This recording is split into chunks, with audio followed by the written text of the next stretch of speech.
ఈ వైఎస్ఆర్ కాంగ్రెస్ పార్టీలో జగన్మోహన్ రెడ్డి గారి వెంట ఉండి నేను మాటకి చీటికి మాటకి పార్టీలు మార్చిన వాడిని కాదు. ఆ రోజున కాంగ్రెస్ లో డాక్టర్ వైఎస్ రాజశేఖర రెడ్డి వెంట ఉన్నాను. రాజశేఖర రెడ్డి గారు మరణించిన తర్వాత జగన్మోహన్ రెడ్డి వెంట నడుస్తున్నాను. చీటికి మాటికి పార్టీలు మార్చి అధికారం ఎక్కడుంటే అక్కడ తాపత్రయపడేటటువంటి వ్యక్తిని కాదు. కష్టాన్ని నష్టాన్ని భరించగలిగినటువంటి వ్యక్తిని. ఎప్పుడు హంసతూలిక తల్పాల మీద ఉండాలనుకోవటంలా మట్టి గెడ్డల్లో కూడా ఉండాలనుకుంటున్నా. జైల్లో నేల మీద ఉండాలనుకుంటున్నా. నన్ను ఏం చేస్తారు మీరు? కేసు మీద కేసు పెట్టారు, ఉండాలి ట్విస్ట్. బెయిల్ రాగానే ఇంకో కేసు పెట్టారు, దానిలో బెయిల్ రాగా ఇంకో కేసు పెట్టారు. ఎన్ని పెట్టుకుంటారే? సంవత్సరం అటు పెట్టుకుంటారా? రాజమండ్రిలో చెప్పొచ్చా ఇల్లు వస్తానన్నా, అటు అనకూడదు సార్, జైలు దగ్గర ఇల్లు వస్తాను అనకూడదు అన్నారు.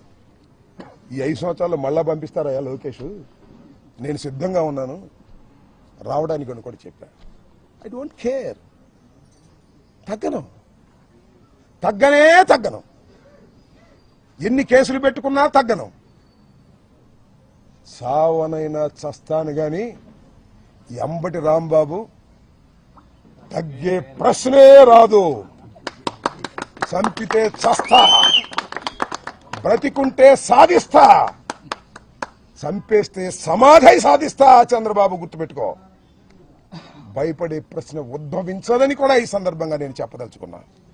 ఎంత దారుణమండి, ఎంత అన్యాయం అండి. ఎవరండి వీళ్ళందరూ? నాకు అర్థం కాదు. నల్లపాడి సిఐ లేదు, పట్టాపురం సిఐ.